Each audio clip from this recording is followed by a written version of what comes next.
Hello, everyone. My name is Iveoma. Welcome to Iveoma Media, the place, the platform that helps you invest in Nigeria.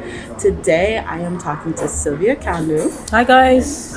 Sylvia moved back to Abuja during 2021, so I just wanted to speak to her about her experience, what she's doing out here, cost of living in Abuja, and so much more. All of this is coming up. Please make sure to like, comment below. Those are amazing ways to support this channel. Thank Thanks you you. guys. Yes.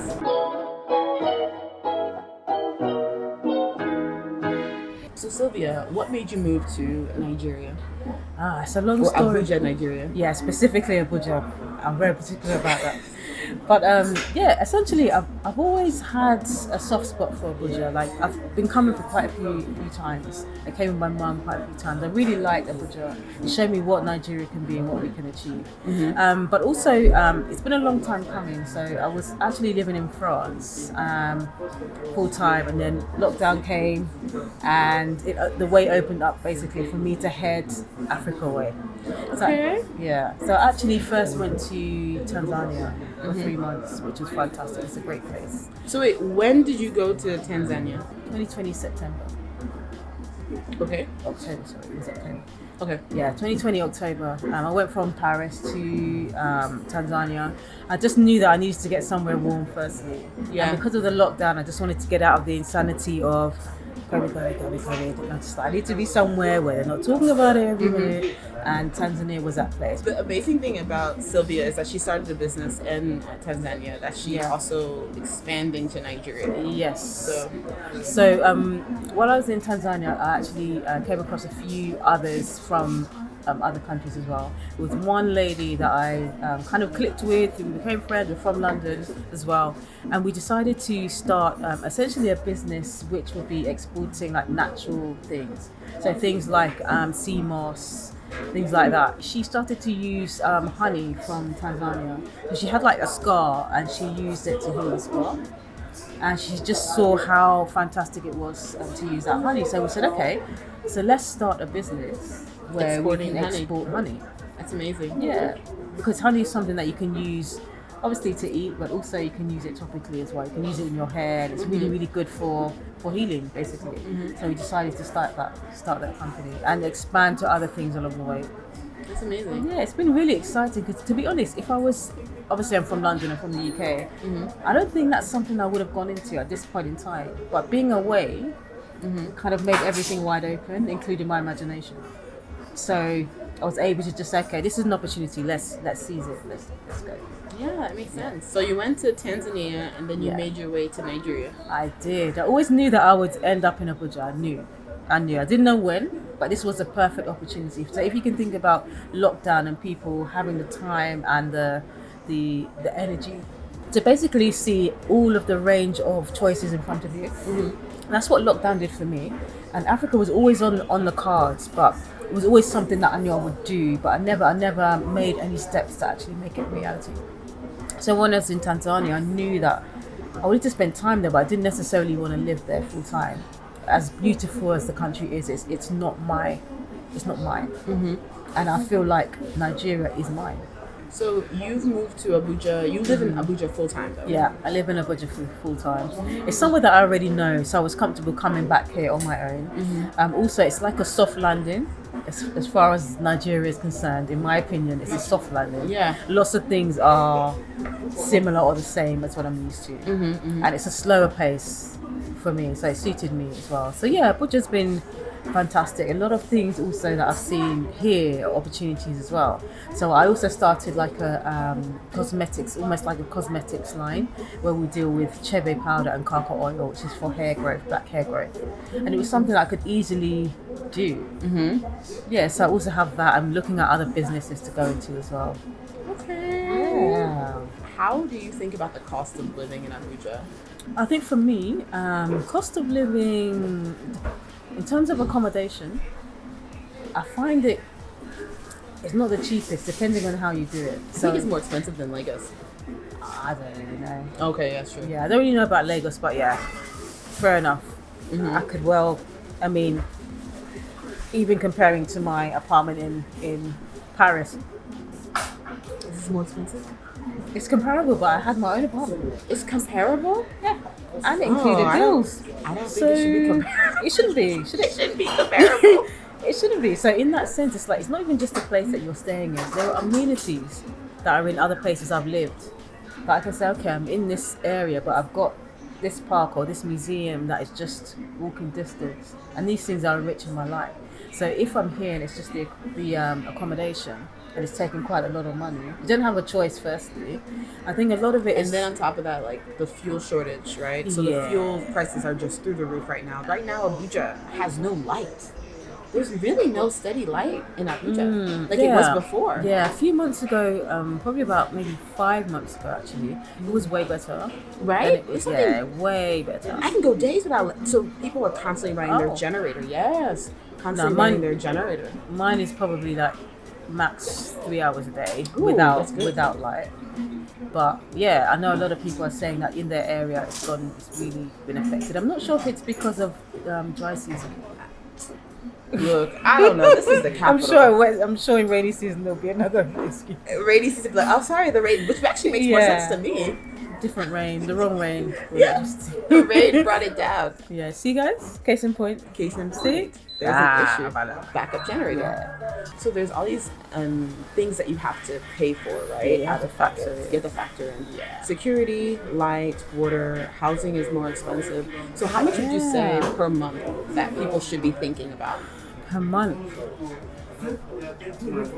I would say in pounds, I would say including everything, including food and everything like that, maybe £500.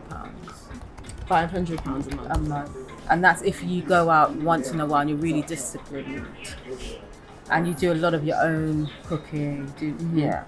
If you're like quite sensible and really keep track of what you're spending, I would say 500 is fine. But then if you're talking about accommodation, I've been in like a long-term Airbnb, and looking back, I wouldn't have done it like that. I would have gotten an apartment in the beginning, although it would have been more of a chunk of money at one point in time. But it's better. Yeah, it's better, and obviously you have to do all of the furnishing and everything else, and the air conditioning and all these things. But it's better to do that if you can, because it grounds you. It means that you're putting roots down in a place. So for me, yeah, you need to have those roots. Yeah. So I would have done it that way, but I suppose I needed to see and really confirm that I wanted to stay there long term. Yeah, no, that makes sense. Yeah, and to be honest, the thing that makes the accommodation difficult and the biggest price so expensive here is because it's yearly. No, that's actually why. That's why. If it was per month, I think most people could afford it. It would be fine. Yeah, it would be absolutely fine. What do you like about Abuja? I love Abuja, you know. I absolutely, genuinely love Abuja. I love the fact that it's so green. It's so many trees here. So green, like on purpose green.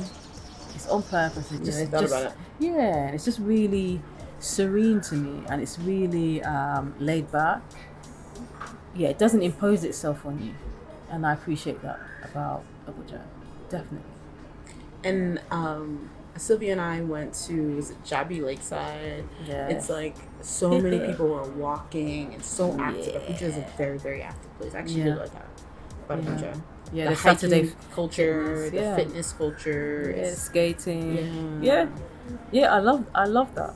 I love it because there's so many different types of people and everybody's doing the same thing at the same time. Whether it's playing football, tai chi, doing Afrobeats, aerobics, snooker, riding a bike, but doing it all together. It's really, really nice. I like that Abuja vibe. Yeah. Okay, so how do you network? Because I know people always talk about networking. Yeah. How do you network? Yeah, so there are many events that are here that you can look up on the internet and just turn up and work the room as you usually do. But it's usually through friends. Well, okay, let's say you started from zero. Yeah. Like, you don't know nobody. Yeah, I don't know anybody. Yeah. So the way I did it, a few years ago, I came to Abuja for a month because I wanted to see if I could eventually live here. That's what I did. Did you? Yeah. Oh, yeah, just now? Yeah. Sorry, pushing it. No. But yeah, so it's just like, I didn't know anybody. But I rented an Airbnb and I was quite open to people. So when I meet people, I just like have conversations, find out about them, be a bit open. I would go to the fitness thing on Saturday, be open about it. And then from then I was invited to other places. Yeah, that's And it. then you just build your network. It's, honestly, literally, my current network of friends also started from my Airbnb. Literally. And these people are like legit brothers and sisters to me now. And it means you have to be open. Like, don't be like, oh, I'm from London. Look, they don't have any time for that. Yeah, At least if you're not established already. When you get there and you're like, I'm here, then you can do your big madam. not that you should, but you can then. But at this point in time, you need to build your network. And I would say for those people who are thinking about, oh, I don't want to just pack everything and come, I don't think you should do that either. Just because you think you want to be in Nigeria or Africa or any place, come and scout if you can. Come and make those connections. Come and see what's on ground, because what you might think is here when you're away, it's very, very different. If you come here, that thing may be there, but you might be missing a whole easy, low-hanging fruit that you're not getting if you're not here on ground. So even if it means, okay, I'm just going to visit first. I think I'm going to go this way. I'm going to see in reality how far this will go. I want to see if I can network. And even before you go, look in your city. Who is in your city that can also connect you? So that it's a soft landing as well. I would say do that. Good idea. Yeah, I would say do that. Honestly. So don't be scared of Nigeria. Understand that there are lots of negative stories that are coming out. And I'm not saying those stories are untrue, because we all know they're not. But it's a story half told. It's not the full story. And I would say for people that are coming over, one of the most important things that I realize is for you to be able to see a place as your home, any place, you have to be able to build your tribe. The people that get you, you get them. The people that are going in the same direction. The people that kind of have a respect for the way you live. You may not be every single person, but you need your group, your inner circle, to support you in what you're doing, and as you do to them as well. So I would say that's one of the biggest pieces of advice that I would give. Biggest pieces of advice that I would give to people. Build your tribe. I love that. And they'll hold you down. That makes it true. You really need people here. Yeah. You cannot work in isolation. Yep. You can't work in silo. It's actually the worst thing for you. Yeah, That's actually what I had to go through when I went under. That's why I think I had the things that happened to me happen is because I was working in silo. Yeah. I would definitely tell people do not work in silo. Because they'll misinterpret it as something else, that you're stuck up. Yeah. That you just don't want, you just don't want to dirty soil your fingers with them. Yeah. And that's not necessarily the truth. But also, a lot of things that happen here, if you have a network and maybe you get into an issue, to be able to just call somebody and have you hand over the phone to whoever is speaking to you, maybe a road safety officer or a police officer or whoever, and to be able to say, oh, this is the department that they work in. They will send you on your way. They won't take anything from you, because it's like they have to weigh up. And it's sad to say, but also it's something that I think when you can build it, it's actually a good thing. To have someone on speed dial, you're like, yeah, this person is such and such. And you don't have to say anything, you have to shout, they know, they get it. It's a big difference. Yeah. Do you know, I met somebody who, the first thing they did, they actually wrote a list. They even told me they built up, because they were exporters, right? Yeah. So they built a network of farmers, they built a network of people at the export offices, they built a network at Nigerian Export Council, they built a network with police. They literally wrote it down. They showed me. I said, yeah, you have to. No, they literally mapped out who they believed they needed in their day-to-day life, and they just deliberately networked until they got that list. They showed me. It was very strategic. Yeah. I thought it was brilliant. Yeah. I was like, wow, I'm playing checkers, you're playing checkers. But yeah, that's the thing that's needed. Even if you never call on them, it's just psychologically, you've got that support that you can just call them, and situations can be sorted out for you on your behalf. So yeah, I think you need it. That's very important. So is there anything else you would like to say? Yeah, I mean, I know there's lots of people that are subscribed, a lot of people from different countries that are watching this. Even if you're not Nigerian, please check out Nigeria, especially Abuja. Honestly, this place is amazing. it's amazing. I can see so many things that would really work here. That wouldn't take much. As I said before, low hanging fruit. That fruit's gonna drop anyway, but let it drop into your hand. Check out Abuja, honestly. What have you guys come over? Oh, I love that, Sylvia. So thank you so much for chatting with me. Thank you for and having chatting me. with my audience. Thank you for having me. If you guys have any comments or questions to Sylvia, comment below. And have a great day. Bye now. Bye.